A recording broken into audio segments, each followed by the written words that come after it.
This is a nervous moment now. These guys are getting themselves ready to warm up for the next section of cobblestones, and that'll be a very long section of around about 2.4 kilometers, given a 5-star rating as they move around this little traffic circle, which we are at 87 kilometers to go, and that's for the leading group of riders, and they're still holding on to 5 minutes and 21 seconds. But chaos here as everybody looks for their teammates to try and get themselves organized for the next lead out to the next section of cobbles. Well, I have to say that's a very good time gap, and there's been quite a recession in the main field, but now it's changing. George Hincapie pushing through a little bit here. So's Tom Bonin as well in the middle there. He's got his teammates up alongside him. You can almost feel the nervousness now as they come up to the next section. It's a 5-star section, the next section these riders will come up to. It's 2.4 kilometers in length. There's Bonin going through there. Feels that he's a lot better suited physically to Paris-Roubaix than the race he won last week, the Tour of Flanders. And Stephen de Jong here, also a strong man for the occasion, in the Rabobank colours of orange and blue. Nico Matin calling it to all slow down, piano, piano, because Nico Matin was a terrific winner of Ghent-Wevelgem. There was a lot of accusation on Wednesday that he slipped in behind the cars approaching the finish. They certainly were in the wrong position, but he didn't put them there, and I think he merited his victory. But even so, as we're looking now at the next sector of cobblestone at Haveluy, 2.4 kilometers. That'll put 172 kilometers under the wheels of the bike riders today. And they're all getting a little bit frisky again now. The nerves are beginning to set in once again. They've had a slight respite for 20 minutes or so as they've crossed over on lovely smooth roads. But now it's time to get down to business again. Here we are in Haveluy. Haveluy.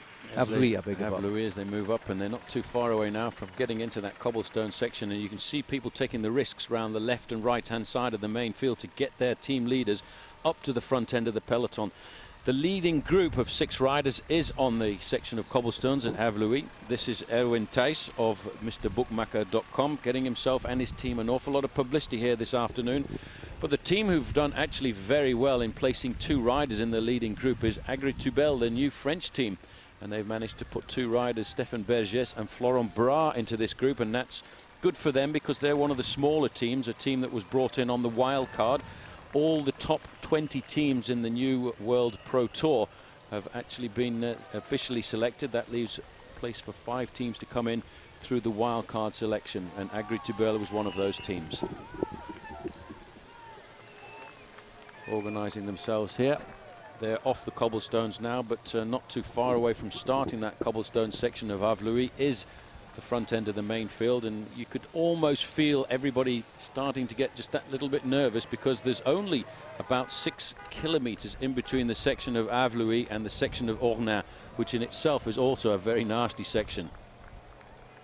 Well, these boys, you have to say, have put up a great race today. They're not panicking at all. They're hanging on to 5 minutes plus of the lead, as it has been for a long way. But now, here comes the main field. They've now established themselves on the next sector of cobblestones. This is sector number 15, and 12 still to ride. Haveluy, 2.4 kilometers.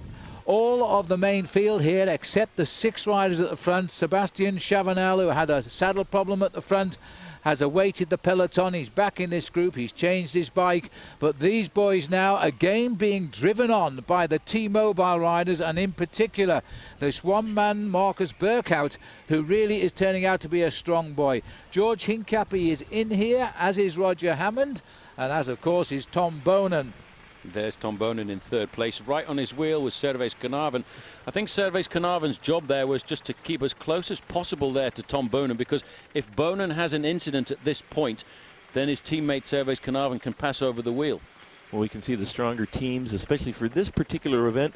You don't see a lot of the Euskatel-Euskadi team riders up in the front. You don't see a lot of the Spaniards, but you do see all of the Belgian riders and a bunch of American guys too. So it's quite nice to see Tony Cruz doing great, and of course George Hincapie still right where he needs to be. He had a little bit of bad luck earlier on the day, but Discovery riding a great race. Ekimov is still up in the front as well. Stain de Volder is there, but Servais Knaven, he'll be just in front of Tom Bonin and on the shoulder of Stefan Vesseman, another big star of this particular event, and they give everything of the whole year for these few sections of cobblestones, and this is where it gets really tricky. Tor Hushov at the top of your screen there in perfect position.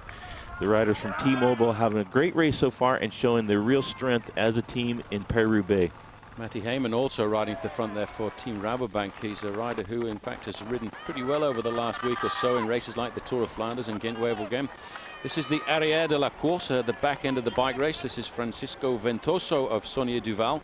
And it was interesting to see just a few moments ago that Andrea Taffy, riding his last Paris-Roubaix, was riding very close to the front end of the peloton.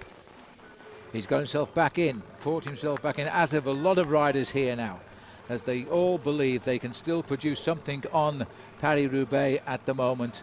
Buchart is still the big man from T-Mobile, setting the pace here, knowing his two top men are with him in Stefan Wesserman and in Eric Zabel. There's still a lot of riders think they can win this now. It's far from over for any of them, as a big peloton, one of the biggest I can recall, actually getting together at this stage of a Paris-Roubaix. And somebody's gone off into the field there, one of the Bianchi riders, and in fact that looks as though it's Mauro Girosa of Italy, the leaky gas rider. It is. So he's had a crash. Is Mr. Bookmaker Cruz down? Is it Tony Cruz? Tony Cruz has gone down pretty hard as well there, and he was at the front end of the main field. That is sad. We didn't see that happen. It's happened right at the back of that big field as they go on this stretch.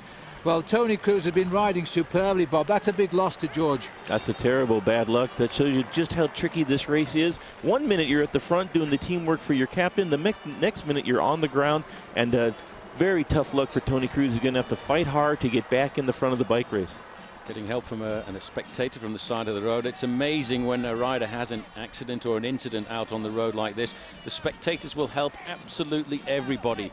The front end of the race is still at 82 kilometers to go, and Tony Cruz has in fact got a mechanical there. He's waiting for the team car to come up alongside him, whereas in the main field the pressure is still very much on.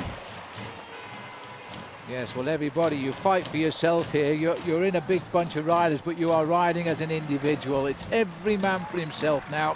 Try and see the cobblestones, pick your way through them. Check who's riding around you. They are off that 2.4 kilometer section now, and Havry heading on towards Onang and on towards Orchy soon. And this looks like we may have a problem here with Seb Lang, because he was in the breakaway. Yeah, he was in the breakaway. He's calling past the team cars, everybody to leave him. It may well be that he's just popped, because it doesn't look like he's got a mechanical problem there. The neutral service motorbike has gone by and left him all on his own, and he too, I think, will probably be waiting for the main field to come up to him. This, as always, the early morning breakaway is starting to fall apart as we get to the tougher part of the course. Sebastian Lang having two flats simultaneously, not to his tires but to his legs. Seems as if he's run out of energy. He's calling for the cars to pass him, the TV motorbike even. His day is done. But these are our leaders. They've been out for most of the bike race, and it's down to a very